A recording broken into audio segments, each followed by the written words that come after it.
If you work in quality control at a candy factory, you know strict safety regulations come with the job. It's why you partner with Grainger. Grainger helps you find the high-quality and compliant products your business needs to inspect, detect, and help correct issues. And the sweetest part is, everyone gets a product that's as safe to eat as it is delicious. Call 1-800-GRAINGER, click Grainger.com, or just stop by. Grainger, for the ones who get it done. Other shows we have for you to enjoy at myclassicradio.net. The Avengers was most certainly not a household name in South Africa prior to the radio series. With no national television service until 1976, the mechanism simply was not present in the country to show television programs to mass audiences. While many other countries reveled in the filmed adventures of John Steed and company, South Africa was not equipped to join in the fun. The series took Britain by storm and made a major impression in the American markets, being that greatest of rarities, a British series given a network transmission slot. However, as a filmed series, rather than a videotaped one, The Avengers was able to gain a modicum of exposure in South Africa through film rentals. Come and listen at myclassicradio.net.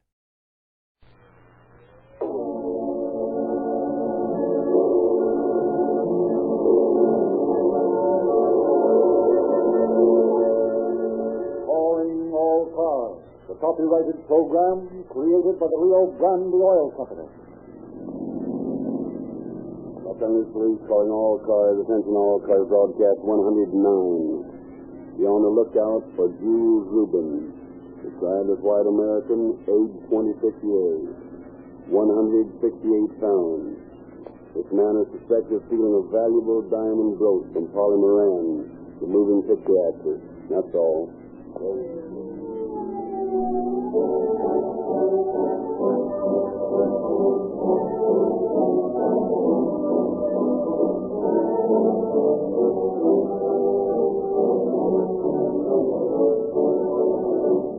Say, who's putting on this program? Santa Claus.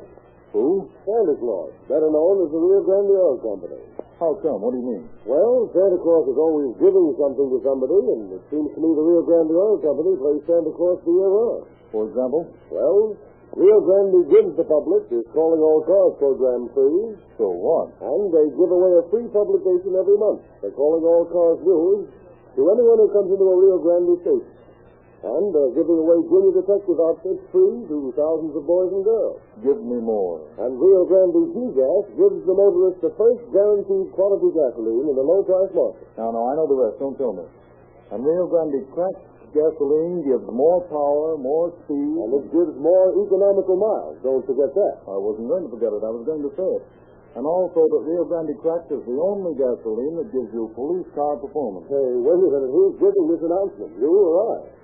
Rio Grande gives gasoline the most elaborate and most costly refining process known to create cracked gasoline. Yet, it gives the extra benefits of this extra costly process to the motorist at no extra cost. And there's one more thing that you've given us, Santa Claus. Yes, what's that? A sales talk.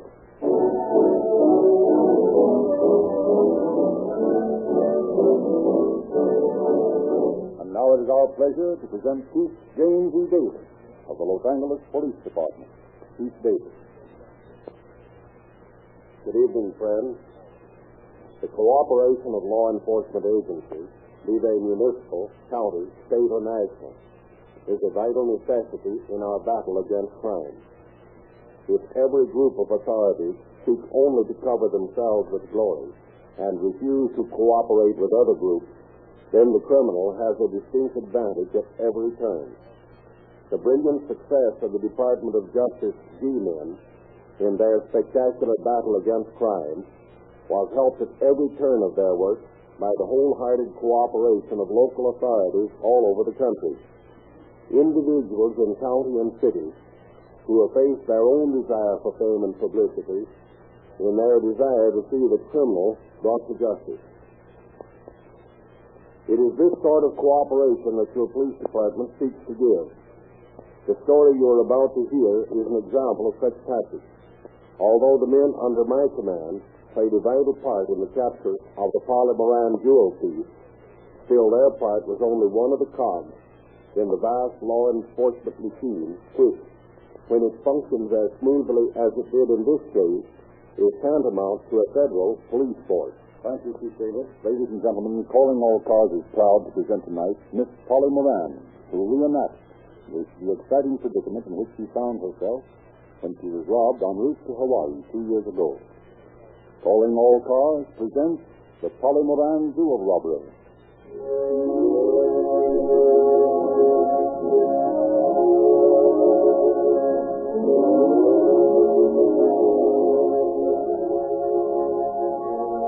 Sunset on the Pacific, and against the flaming rim of the western ocean, where nature is burning a day, the majestic silhouette of a luxury liner, the steamship Aloha, Honolulu bound.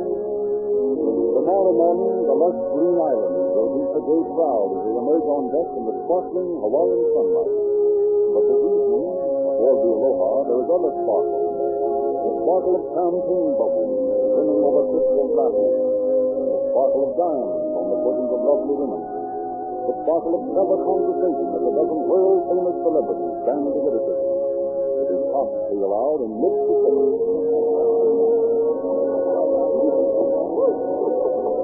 In one corner of the smoking room, a group of admiring women are gathered around Polly Moran, the famed screen star, who is on of the latest honeymoon, marching alone for her husband of 6 months. The object of conversation is Miss Moran's diamond brooch.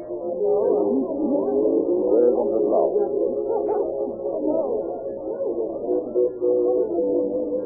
I've never seen anything like it in my life before. Don't forget it, Miss Moran. Well, I'll tell you, this little piece of hardware has a history. Do tell us about it, Miss Moran. Well, it's this way. When I was starting out on the stage years ago. Now, Miss Moran couldn't have been that long ago. I don't remember mentioning the number of years. Oh, Miss Moran, how you do go on? That's the same off the street as on, aren't you? Go on. Do tell us about the brooch. Well, as I was saying, when I started out on the stage, I decided to buy a pair of diamond earrings. It was probably reckless extravagance, but I've always had a passion for diamonds. Who hasn't? Yes, because few of us are born to indulge them. How did your diamond earrings become a brooch? Well, I'm coming to that. One day a jeweler I knew in New York suggested I have the earrings made into a brooch, and then I could add stones to it from time to time. I thought it was a good idea. So we created this design, and every time I've been in a hit, I've added a diamond to the brooch. And every time I've been a flop, I haven't mentioned it. What a splendid idea. From the looks of it, you've been in plenty of hits. Oh, I'm very modest about that. It certainly is beautiful. Moran, I'm not really afraid of losing it. Oh, I've mislaid it a dozen times, but it always pops up again. It's my good luck piece. My husband scolded me for being so careless about what jewelry I had. I should think he would. Here he is coming into the smoking room now. If you'd pardon me, I'd like to speak to you. Of course. Yes, by all means. Margaret, lend me a helping hand. Save me. Why, what's the matter? Oh, those gals over there, they've been driving me nuts. Asking me some questions about my film and kicking the dirt about Hollywood sales. Well, the price was paid, my dear. Yes, but I'm on a vacation. I'm not in an autographing mood. By the way, don't forget Captain's dinner tonight. Oh, that's right. I think I'll go down to the cabin and take a little nap. You coming? No, I don't think so. Not just yet. I'll join you later. Okay, Marty.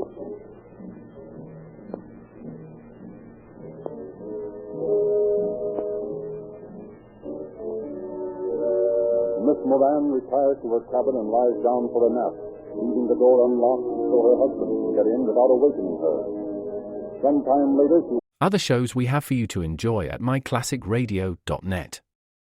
21 Precinct was a police drama broadcast on CBS from July 7, 1953 to July 26, 1956. It initially served as a summer replacement for My Friend Irma. The show was produced in cooperation with the Patrolmen's Benevolent Association of City of New York and adaptations from True Criminal in New York. The Policeman's Point of View. Historically, the 21st Precinct had been located near Gramercy Park, Manhattan. In 1929, the department reorganized the precinct numbering, and 21st designation was discontinued. No such precinct existed during the run, nor does a 21st precinct exist. However, the fictional precinct's territory closely corresponds to that of the Upper Side's 23rd precinct since 192. Come and listen at myclassicradio.net. Waking from a deep sleep with the realization that she is not alone in the cabin.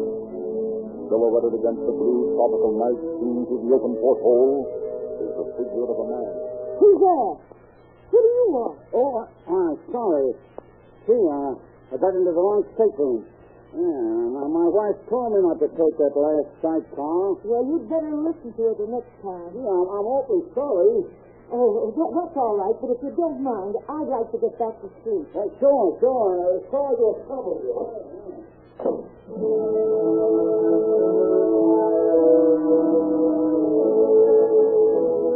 And a little while later, Martin Malone comes down to the stateroom to dress. He awakens Miss Moran and will speedily make preparations for the captain's dinner. As they are about to leave the room, Miss Moran, putting the last finishing touches to her makeup, turns to her husband. Marty, hand me my pin, will you? Yeah, sure. Where is it? In the upper right-hand drawer of that dressing table. Okay. I can't find it, though. Are you sure you left it here? I certainly am. Oh, it certainly isn't here. What? Let me see. Marty, I remember now. He must have stolen it. Who must have stolen it?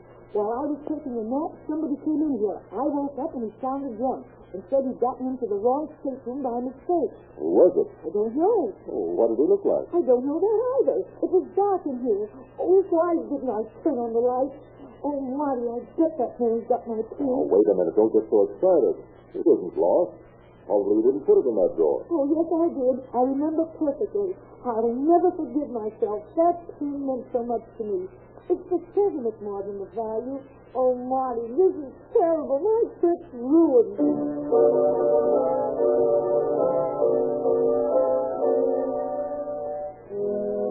Miss Moran and her husband immediately report the boss to the ship's officers, who promise their wholehearted cooperation in capturing the thief.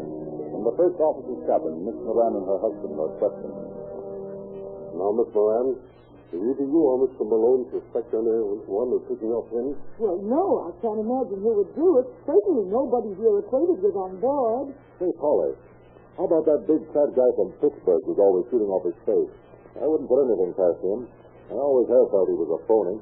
Maybe he's a phony, Mark, but I don't think he's a sneak thief. Well, he doesn't look to me as though he belongs on a cruise like this. Oh, I don't think he'd shoot that low. Well, I'll be darned if I know who to suspect. Unless... Say, Polly, remember that bird who tried to crash all our parties? Oh, yes. You mean Mr. Reuben, the one who gets so rough in the deck sport. Yeah, that's the bird. What did you say his name is? Reuben's the only name I know him by. Let me look at the passenger list. Yes, there he is. Reuben. Jules Reuben. I wouldn't be surprised if... Come in. Oh, hello, Mr. Mason. Oh, hello, Miss. I heard about your pen being stolen, Polly. That's darn tough luck. Yeah. I have an idea I can identify the thief. You? You have? Yes. As I was coming down the companionway this evening, about 6 o'clock, I saw a man come out of your stateroom. What did he look like? Well, I didn't see his face. His back was turned toward me, but he's short and heavy set. That's the very man we've been talking about. I'm sure he's ticket. We've got to get him arrested as soon as we get into Honolulu, Marty. Not so fast, Polly. If we're wrong, we can get into a nasty damage suit for false arrest. But I'm sure we're not wrong. I'm positive he is the thief.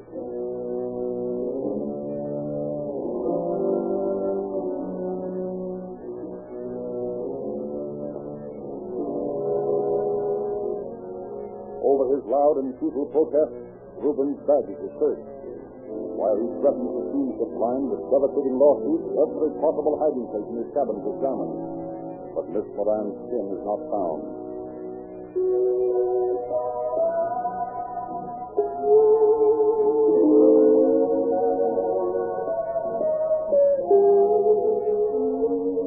Next morning, when the Aloha docks, Polly Moran's first visit after she is registered to the hotel is to the office of Chief of Police Gilbreth in Honolulu.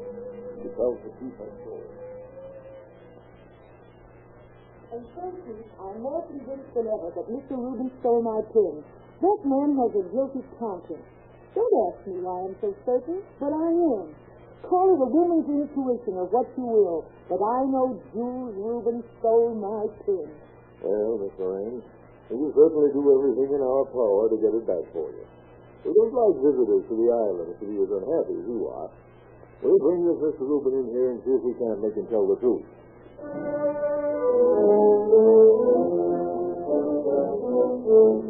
Rubin is placed in custody at the hotel and taken to headquarters, where he is grilled for hours. But he denies everything.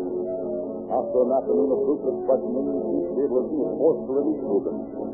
And Martin Malone persuades Miss Moran to apologize for the inconvenience he has caused. The Hollywood pair call upon Rubin to the hotel. The alleged pharmacy. So I hope there won't be any hard feelings, Mr. Rubin. I was sure I recognized you as the man who came into my stateroom last night. I guess I was wrong, and I just want to apologize. That's about time. Well, yes, I guess it is. You realize, I suppose, that you ruined my vacation and make me an object of suspicion everywhere I go on this island? Yes, and I'm sorry, Mr. Rubin. I should think you would be. Well, I guess there's nothing more to say. No, not that I can think of. You said it all last night. Good afternoon, Miss Moran. Why, that dirty Come on, boy. Let's go out in that swell Hawaiian sunshine and cool off. Oh, I've never been so angry in my life. That beast, that boor. I tell you, Marty, I'm more positive than ever that he took it. I know that's the man that shot my pin.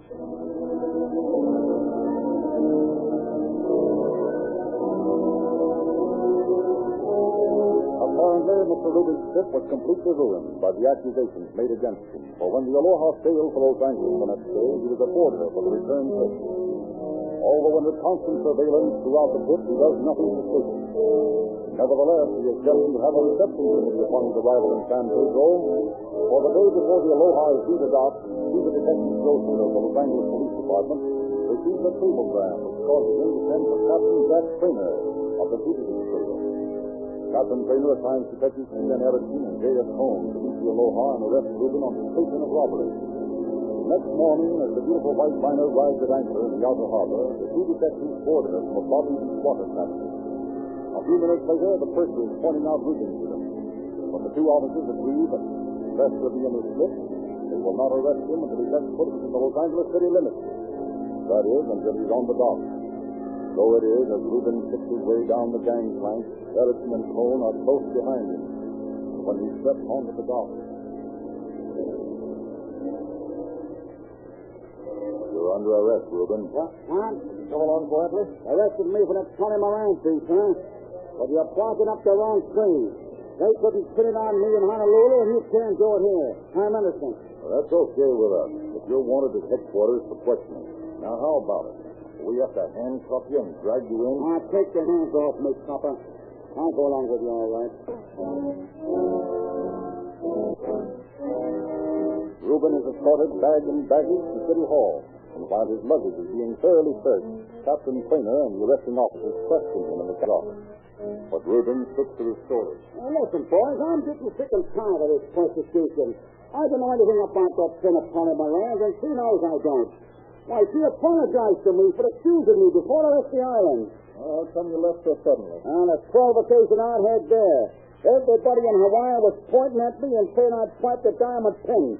There was no sense in trying to enjoy myself in that atmosphere. What do you find in his bag, Justin? Nothing much. Clothes, traveler's chest, but no diamond pin. What'd they tell you? Have you ever been arrested before? No, never. Well, naturally, you won't object to being fingerprinted. I should say I will. You can't treat me like a common criminal. Fingerprints are a good thing, Mr. Rubin. You see, we'll just take a set of elimination prints and prove to ourselves that you've never been arrested before. That is, if you're telling the truth. I'm telling the truth, and I refuse to be fingerprinted. I demand to see an attorney. You're in a funny spot to be demanding things, Rubin. Now, you'll save us all a lot of trouble and excitement by coming into the next room with me until I fingerprint you, because whether you like it or not, that's exactly what I intend to do. Over Rubin's loud protest, he is indeed fingerprinted. And within half an hour, the record was set. I tell you, Captain, you're hunting for a lot of trouble. When I get out of this, I'm going to burn you right. I'll slap a suit on you for false arrest at the same time that I shoot Tony Moran for defamation of character. I'm a respectable salesman, and I've never been mixed up in any crooked work. We'll see. You know, Captain, I just finished making a check. Let's see.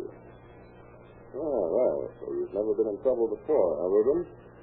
According to these cards, you were arrested in 1923 for suspicion of robbery. How about that? Well, it was suspicion. It didn't prove nothing. I was just a punk kid, and I thought it would be smart to steal a dame's purse.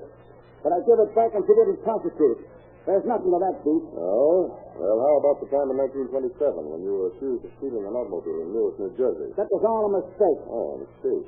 What do you mean, to steal the car? How much time did you say? Not a day. I tell you it was a mistake. Why don't you come clean and tell us who Apollo Moran's kin is? She's a good friend of our department, and we want to get her kin back to her now. How about it? Say, I admire Polly Moran myself. I got to know her pretty well on that trip to Honolulu. If I had a pin, I'd give it back to you. But I ain't got it, and I don't know where it is. Reuben, you're lying. Now, you listen to me, Captain. I know a thing or two about the law myself. You had your fun questioning me. You dug up a couple of charges against me 10 years ago. But you can't prove I ever served a day's time. You've searched me, and you haven't found a pin. You haven't got a single piece of evidence against me, and you can't hold me on suspicion any longer. You got to prove my guilt, and you haven't proved a thing. I'm going to walk through that door out of this joint a free man, and there's nothing you can do to stop me. Am I right? I'm afraid you are, Reuben.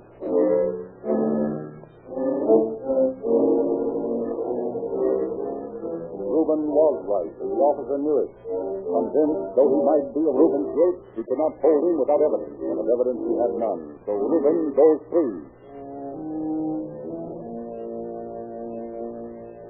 But even as he's rolling east in a transcontinental train, the net of the law is slowly closing in on him.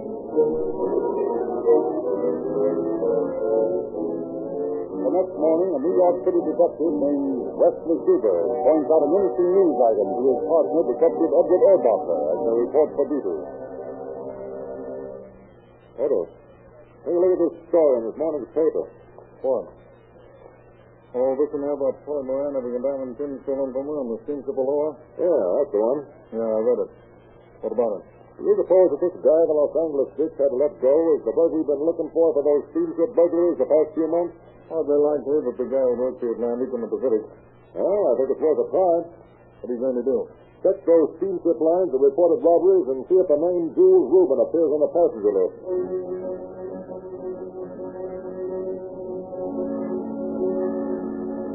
2 days' inquiry informs the officers that the name Jules Reuben has appeared on 6 different passenger lists during the preceding 3 months. And on every boat on which Reuben has sailed, burglaries have occurred. Suspicions definitely aroused. Erbacher and Huber request all steamship companies operating on the West Coast, the East Coast, and the Great Lakes to report if one Jules Reuben books passage on any one of their boats. They had not long to wait, for within a week the phone rings on Huber's desk.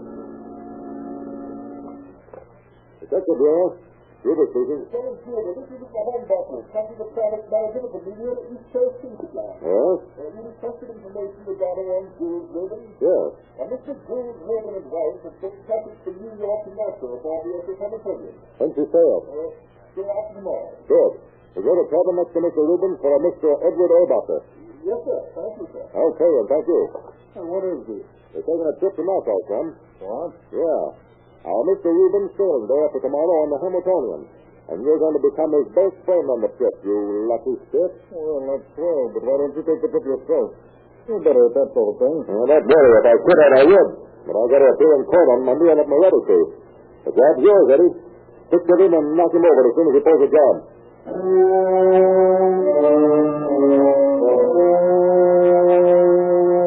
But Reuben pulls no jobs on this voyage, and Erbacher must remain content only to make the acquaintance and not the arrest of the gentleman. Back in New York once more, Huber and Erbacher shadow Reuben and his wife to their hotel, engage a nearby room, install a dictaphone behind the gate, learn that Reuben is leaving the next day for San Francisco. The officers watch him as he boards the westbound bus, and then return to the...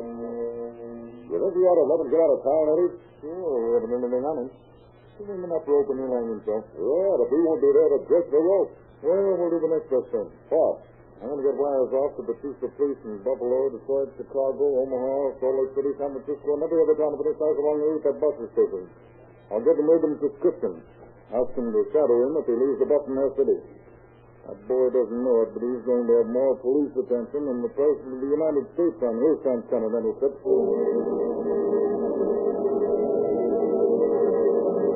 The telegrams go out and for nearly a week. There is no answer. Then the New York Police Headquarters come to reply.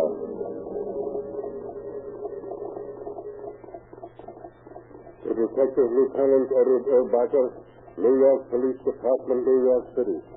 Your man arrived here by bus this morning, registered at the Golden West Hotel, went aboard the steamship Aloha on a visitor's pass this afternoon, remained about a half hour, then checked out of hotel and purchased a railway ticket to New York.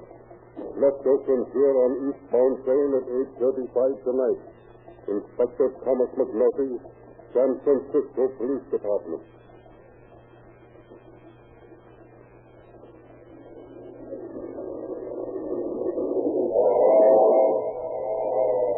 That eastbound train had been crossing the prairies late one night. Company the boss, gently, bedtime. Tonight is requested for the benefit of those that is retired. Oh, I care for the time. I've been robbed. You've been robbed? I was robbed. Somebody just reached in between the pages of my bed and lifted my watch and pocketbook. Told me to look for it once. I was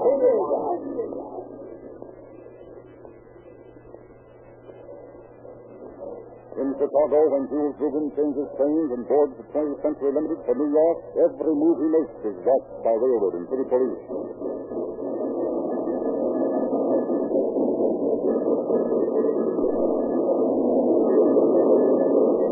The six-track wire roars over the water-level roof along the straightaways causing Lake City.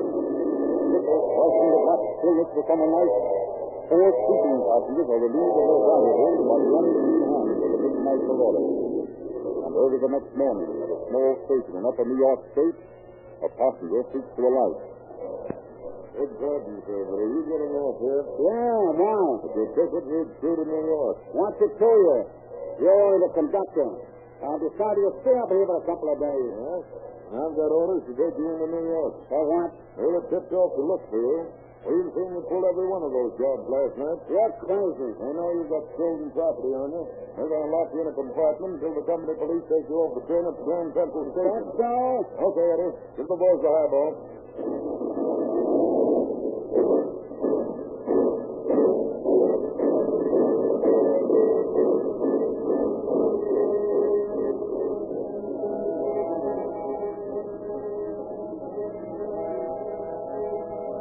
Railroad police meet Rubin when the 20th Century pulls into the Grand Central and are questioning him when Detective Fairbacher, Rubin's erstwhile traveling companion on the trip to Nassau, arrive. All right, Rubin, come clean. I tell you, now he's trying up. I'm innocent. Innocent, I tell you, as you know it. Hey, Rubin. How things? What? Who are you? Don't you remember me? Never saw you before in my life. You really shouldn't forget your old pals like that, Rubin. Don't you remember the pleasant trip we had to Nassau in the Jennings cabin? Of course, you didn't know then that I was a police officer. You're crazy. And the robbers, the three-handed bridge I played with you and your wife? How's a woman with a rose? Leave out of it, will you? He's absolutely innocent. How about you? I guess you got me all right. Now, you keep my wife out of this, and I'll talk. I'll tell you everything I know about those steamship jobs. I'll even tell you about one you don't know about. If you think you can, I'll put in with you. I'll take you both ways against the middle. I know all about you. Yeah? Well, you don't know about that Connie Moran's boat. I know you stole it. Sure I did, and I pulled a fasten on those dumb discs, too. Sure I stole it. But they never found it on me, did they? No. What'd you do, swallow it? And get 100-carat stomach-ache? Not much. Well, come on, sure. How'd you get it off the boat? I hid it in the light fixture and you feel it in my cabin. Right after I snatched it, see? I know those Los Angeles Dick had picked me up on the return trip, so I just left it there. And then a couple of weeks ago, I checked when the Aloha would be in dock, went out to San Francisco, walked on the boat, went in my cabin, and there was the ice right when I left it, right in the light fixture. Better than a safe deposit and cheaper. Yeah, but not safer. What'd you do with it? Sold it to a guy on Howard Street and took up a thing on a spot. You got zipped. It was worth $5,000. Yeah, I know. But what can a guy do?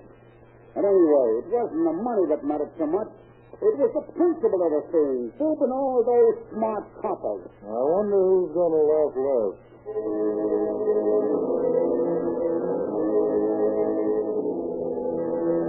Reuben, expanding as he reflects on his hitherto successful career of crime, makes a six-page confession of his perjury, admitting to the theft of nearly $100,000 worth of property, on which he had realized little more than 10% in cash. While Reuben remains in the federal detention prison awaiting trial, Detective Erbacher journeys west to recover some of the stolen property, among which is Miss Moran's throat. Finally, one day in November 1934, 3 months after Polly Moran's lucky brooch had disappeared, Detective Erbacher hands it back to her in her dressing room in the Capitol Theater in New York, while she is making personal appearance. I don't know what to say to you, Lieutenant Erbacher. Really, I don't know how to thank you. No need to, Miss Moran. This is part of our job. Very happy part, I admit. When we can return to people with things they've lost. Well, there's only one thing I have to say, Marty. What is it, Dick? I'm sorry I ever apologized to that guy, Reuben. I knew he had my pin all the time.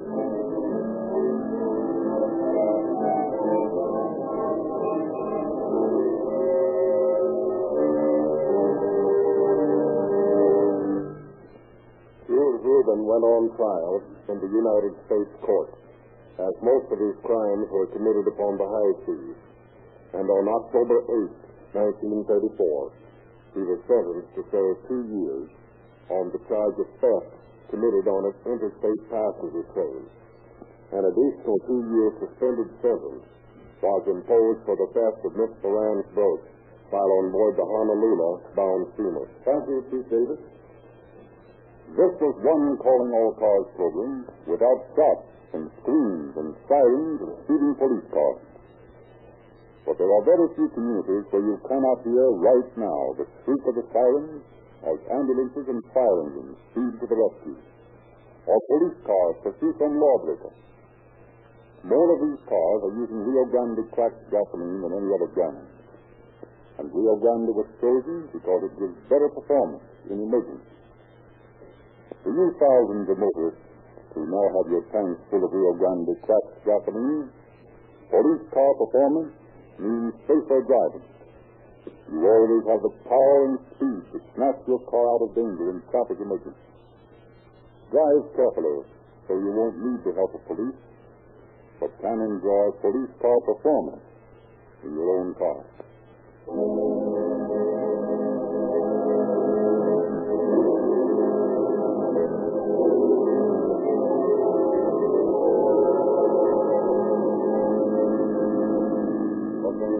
Calling all cars, attention all cars, cancellation broadcast 109. Regarding the theft of Polly Moran's diamond brooch. Suspect in this case is now in custody. That's all. Those in custody.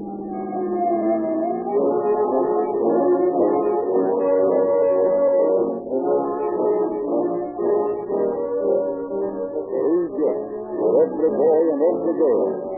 Everywhere Rio Grande cracked gasoline is sold.